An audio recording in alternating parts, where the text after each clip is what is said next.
నమస్తే, welcome to RR news. నేను పలివెల రాజా. మమ్మల్ని కాపాడు సత్యదేవా అంటూ మొరపెట్టుకుంటున్నారు. ఎవరు భక్తులు కాదు, ఎవరైతే అన్నవరం దేవస్థానంపై ఒక ప్రైవేట్ సంస్థ వద్ద పనిచేస్తున్న శానిటేషన్ విభాగంలో పనిచేస్తున్నటువంటి కార్మికులు. ఆల్రెడీ కొన్ని కుటుంబాలని రోడ్డును పడేశారు సదరు సంస్థ వారు. వాళ్ళు రాగానే మీకు 50 సంవత్సరాలు దాటే మీరు పనికిరారంటూ వాళ్ళందరినీ నిర్దాక్షిణ్యంగా మెడపట్టి బయటికి గెంటేసినట్టు గెంటేశారు. దీంతో పదుల సంఖ్యలో కుటుంబాలు రోడ్డున పడ్డాయి. దగ్గర 50 కుటుంబాలు పైగా వాళ్ళకి ఎటువంటి సమాచారం లేకుండా ఒక్కసారిగా ఎప్పుడైతే తొలగించారో వాళ్ళ జీవితాలు తారుమారైపోయే పరిస్థితి. ఎందుకంటే గత 20 సంవత్సరాలుగా కాంట్రాక్టర్లు మారినా సరే వాళ్ళంతా అక్కడే పనిచేస్తున్నారు. మరి సదరు సంస్థ ఏంటి, ఆ జీవో ఏంటి, ఒప్పందం ఏంటి అర్థం కాని పరిస్థితి. అయితే మరలా ఇంకొక న్యూస్ ఒకటి బయటకు వస్తుంది.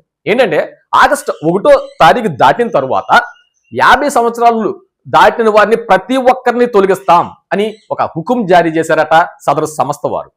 మరి ఆ సంస్థకు అలా తొలగించే అధికారం ఎవరిచ్చారు?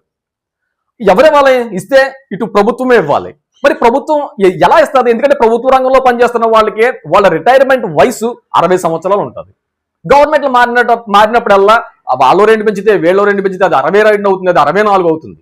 మరి చిన్న ప్రాణులు, చిన్న కార్మికులు, శానిటేషన్ విభాగంలో చేసే చిన్న ఆ ఉద్యోగుల్ని 50 సంవత్సరాలు లోపు ఉన్న వారిని తొలగించడం అనేది మాత్రం చాలా దుర్మార్గమైన చర్య. ఏమైపోవాలి కుటుంబాలు ఒక్కసారిగా? ఏ విధంగా ఆ యొక్క పర్మిషన్ ఇస్తుంది? అది దేవస్థానం కానీ ఇటు గవర్నమెంట్ కానీ.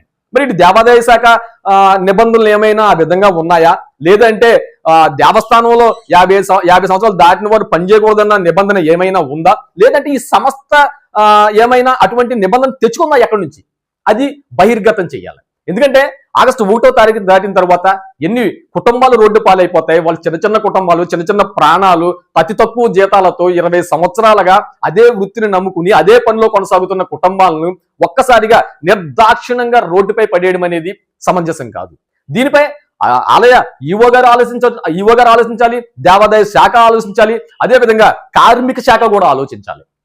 ఖచ్చితంగా వాళ్ళపై దృష్టి పెట్టాలి. ఆ కార్మికులకు అన్యాయం జరగకుండా చూడాల్సిన బాధ్యత వ్యవస్థ మీద ఉంది. ఇటు కాంట్రాక్టర్ ఏ విధంగా ఒప్పందాన్ని సదరు దేవస్థానం ఒబే చేశారు, ఏ విధంగా ఒప్పందాన్ని ఏదైతే ఎండోమెంట్ డిపార్ట్మెంట్ ఒబే చేశారు, ఏదైతే ఒప్పందాన్ని సదరు కార్మిక శాఖ ఒబే చేశారు అనే విషయం మాత్రం అది తెలియని సత్యం. అది ఎవరికి తెలుసు? ఓన్లీ ఆ పద్మావతి హాస్పిటాలిటీ ఫెసిలిటీ అనే ఒక సంస్థ, ఆ సంస్థకే తప్ప మిగతా ఎవరికి తెలియని పరిస్థితి. మరి ఇది ఏంటి, ఎలా వచ్చింది అనేది మాత్రం ఆ సంస్థ కూడా క్లారిటీ ఇవ్వాలి. మేము ఖచ్చితంగా ఇదే రూల్తో వెళ్తాం, ఇదే విధంగా పనిచేస్తామని ఆ సంస్థ అయినా సరే ఒక అనౌన్స్మెంట్ ఇచ్చినా సరే బాగుండు. లేదు కదా, కనీసం ఆలయ యువ గారైనా సరే కనీసం స్పందించి మానవతా దృక్పథంతో ఆలోచించి వారికి సడలింపు జరిగించాలి. మరి ఏం జరుగుతుంది ఏంటి? కొన్ని కుటుంబాలు రోడ్డును పడబోతున్నాయా అంటే ఎస్, అవును, కొన్ని కుటుంబాలు రోడ్డును పడబోతున్నాయనే వార్త మాత్రం హల్చల్ చేస్తుంది. ఏదేమైనప్పటికీ కార్మికుల వెంట మేము పోరాడడానికి సిద్ధంగా ఉన్నాం. ఆర్ఆర్ న్యూస్ మీ అందరికీ తోడుగా ఉంటుంది. మీకు ఏ సమస్య అయినా సరే మేము మీ ముందుంటాం, మీ ముందుండి పోరాడతాం, అందులో ఎటువంటి డౌట్ లేదు. మీకున్న సమస్యను మా వాట్సాప్ నంబర్ 9849695232 నంబర్కి వాట్సాప్ చేయండి. మళ్ళీ చెప్తున్నాను, 9849695232 ఈ నంబర్కి వాట్సాప్ చేయండి. ఖచ్చితంగా మేము అందుబాటులోకి వస్తాం. మీ సమస్యను ప్రపంచానికి బయట ప్రపంచానికి తెలిసేలా మా పోరాటం మాత్రం మీ వైపు నుండి మేము కొనసాగిస్తాం. మీకు మద్దతుగా ఉంటాం, మీకు అండగా ఉంటాం. Thank you.